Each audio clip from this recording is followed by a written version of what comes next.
আসন্ন রমজান উপলক্ষে দ্রব্যমূল্য কিভাবে স্থিতিশীল থাকবে, কিভাবে রাখা যায়, প্রত্যেক সেক্টর থেকে আপনি বক্তব্য শুনবেন, সুবিধা অসুবিধাগুলি আপনি জানবেন, আপনার প্রয়োজনীয় ব্যবস্থা গ্রহণ করবেন। যেটা নাকি আমাদের এখানে নির্বাচিত প্রতিনিধি থাকলে তিনি এটা করতেন। আজকে যেহেতু নির্বাচিত প্রতিনিধি নাই, তার পরিবর্তে আপনি এটা করছেন। আপনাকে অসংখ্য ধন্যবাদ। আমি বলবো চিনি সম্বন্ধে আমি বলি, এখানে প্রত্যেক সেক্টরের লোক আছে। চিনি আপনি দেখেছেন, চিনি 125-30 টাকা পর্যন্ত আমাদের পাইকারি পর্যায়ে ছিল। চিনির দাম আস্তে আস্তে কমতে কমতে চিনি এখন আমরা আমাদের পাইকারি পর্যায়ে 90-91 টাকা বিক্রি করতেছি, যেটা খুচরা পর্যায়ে হয়তো ম্যাক্সিমাম 95-96 টাকা বিক্রি হওয়ার কথা, সেটাও এখনও শুনি কোথাও কোথাও 100 টাকা বা 100 টাকার উপর বিক্রি হচ্ছে। এটাও কিন্তু ঠিক যুক্তিসঙ্গত নয়। বিলো 100 চিনির বাজার থাকবে, চিনির বাজার আছে, এবং বর্তমান যে ইন্টারন্যাশনাল মার্কেট আছে সেই অনুযায়ী আমরা আশা করি থাকবে। তবে সবচেয়ে বড় ব্যাপার যেটা, রমজান আসলে কিছু বাড়তি চাহিদার সৃষ্টি হয়, সেই ক্ষেত্রে যদি যোগান ঠিক থাকে তাহলে এই বাজার ঠিক থাকার কথা।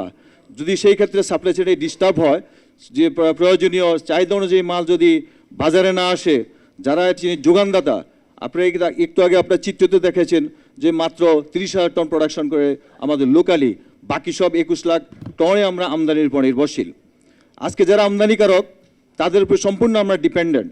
তাদের কি কস্টিং, তারা কি কস্টিং আমাদের দিতে পারে, আমরা পাইকারি পর্যায়ে ডিল করি। আমদানিকারক তো মাত্র 5-7 জনে বা 2-4 জনে যারা আছে তারাই যোগান দিয়ে থাকে, এত বছরও দিচ্ছে, এখনও দিচ্ছে। আমরা সরকারি কোনো সংস্থার থেকে কিন্তু চিনি পাচ্ছি না।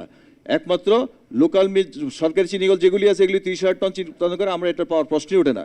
সব চিনি ম্যাক্সিমাম বেসরকারি খাতে যারা রিফাইনের মাধ্যমে আমাদের রিফাইন করে বাজারে ছাড়ে, তাদের মধ্যে আমরা পেয়ে থাকি। তো ডিপেন্ড করবে সম্পূর্ণ যে রমজানের বাড়তি চাহিদা যখন শুরু হবে, এই মালটা আপনার ঠিকমতো থাকবে কিনা মজুদ। যারা আমদানি করে তাদের আমদানি যদি করতে কোনো অসুবিধা থাকে, সরকার সেক্ষেত্রে তাদেরকে সাপোর্ট দিবে। যদি তারা বাজারে সঠিকভাবে সঠিক সময়ে সমপরিমাণ মাল সাপ্লাই না দিতে পারে, সেই ক্ষেত্রে বাজার নিয়ন্ত্রণ করা কঠিন। আমরা যতই অভিযান করি, যত কিছুই করি না, কিন্তু এটা ঠিক রাখা যাবে না।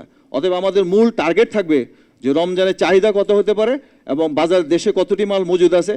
মিল মালিক যারা আছে তাদের সাথে একান্তভাবে বসে এটা সরকারের পক্ষ থেকে জানা উচিত যে রমজানে কোনো সমস্যা সৃষ্টি হবে কিনা।